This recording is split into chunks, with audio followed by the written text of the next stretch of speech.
politics in the run-up to the European elections. Here, we are talking to representatives of the main political parties. We've heard from Anne Widdecombe of the Brexit Party, Stephen Dorrell of Change UK.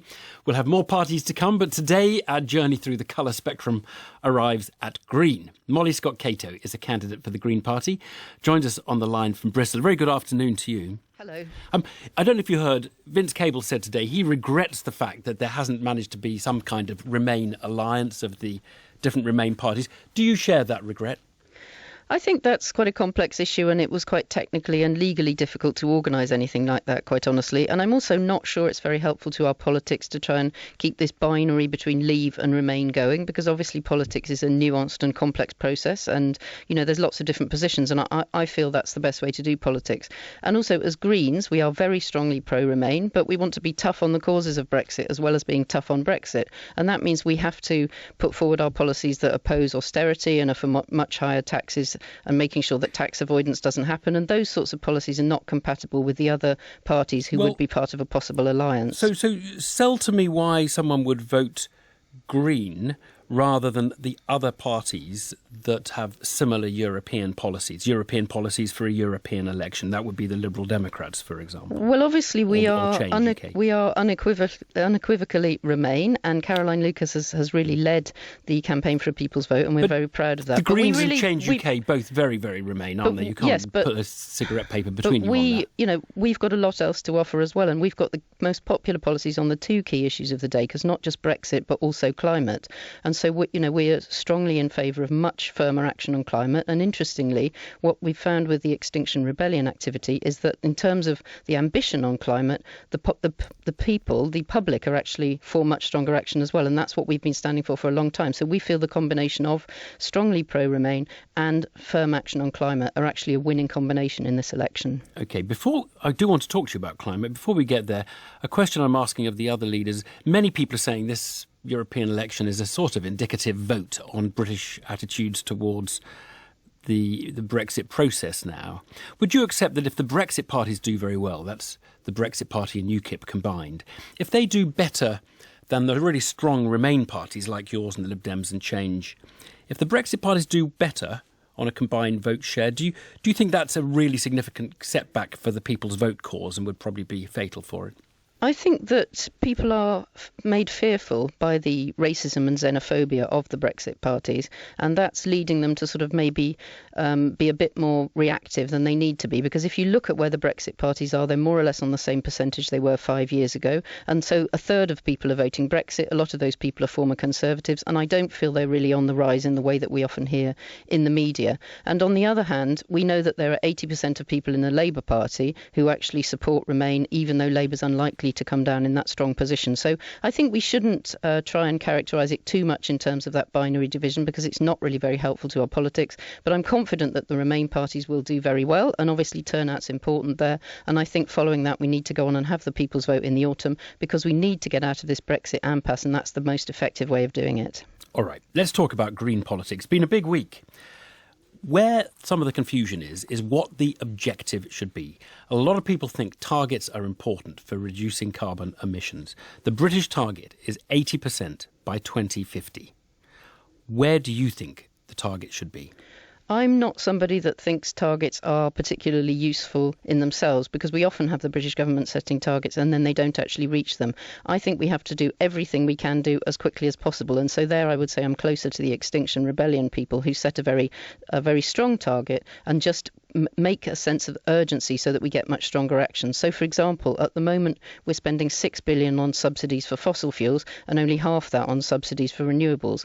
We need to introduce a carbon tax, so we have much stronger, higher price on carbon, so we incentivise the economy to move away from that. And I've also myself done a lot of work on sustainable finance to incentivise the movement of finance away from the dirty industries and towards the clean industries of the future. I understand that you want lots of action. Do you stand by a target of zero net carbon emissions in this country by 2025? Because a lot of people say that is simply unachievable. And if you're a serious party of government, waving that around as though that is a policy objective is ridiculous. No, that isn't our policy objective. What I'm saying is I think when you're starting an action on the street to try and put pressure on politicians, it makes sense to set a very strict target like that.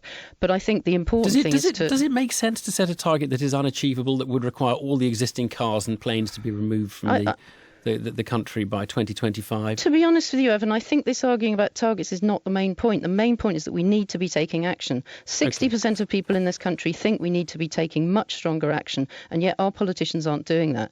And so that's why we have people on the streets. And I would like to see a political system where the action that people want was translated fairly into votes, into seats in Parliament, because we had a fairer voting system. All right. If we had more Green politicians, we would be seeing a lot more action. What do we do about planes?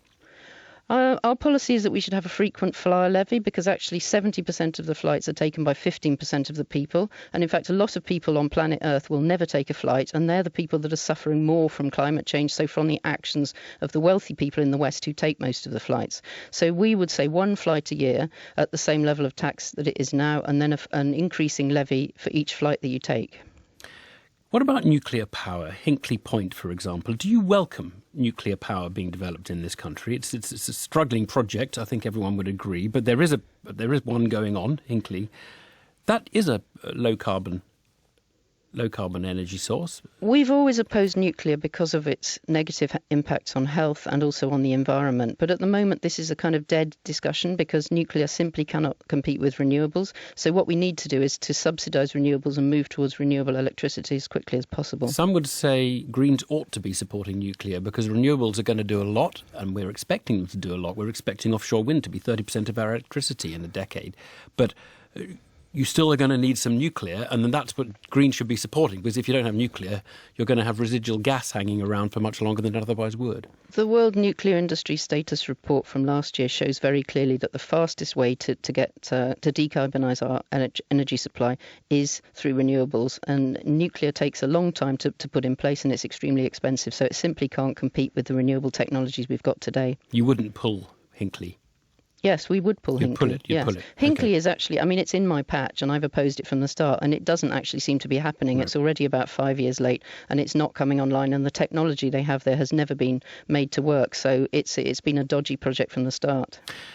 Can I throw another one to you? Greta Thunberg in Britain this week. She said something quite interesting. It didn't get much pickup. The UK, she said, is very special, and she's put this in a subclause, for its mind-blowing historical carbon debt. And I think she was referring there to the debt we have caused by us starting industrialisation and carbon emitting earlier than the rest of the world as leaders in the Industrial Revolution.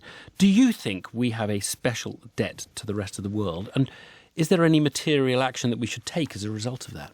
I think we do have a special responsibility, and it's only a few years since we were the country that had the largest historical legacy. I believe the US has overtaken us now because we were first into the Industrial Revolution and because our industrialisation relied so heavily on coal. And my own view is what we should do to recompense that is to share the technologies that we've developed on the basis of having used that fossil fuel energy. And so we need much more free technology transfer to the countries that don't yet have the electricity supply that they need. Molly Scott Cato, thank you very much for joining us.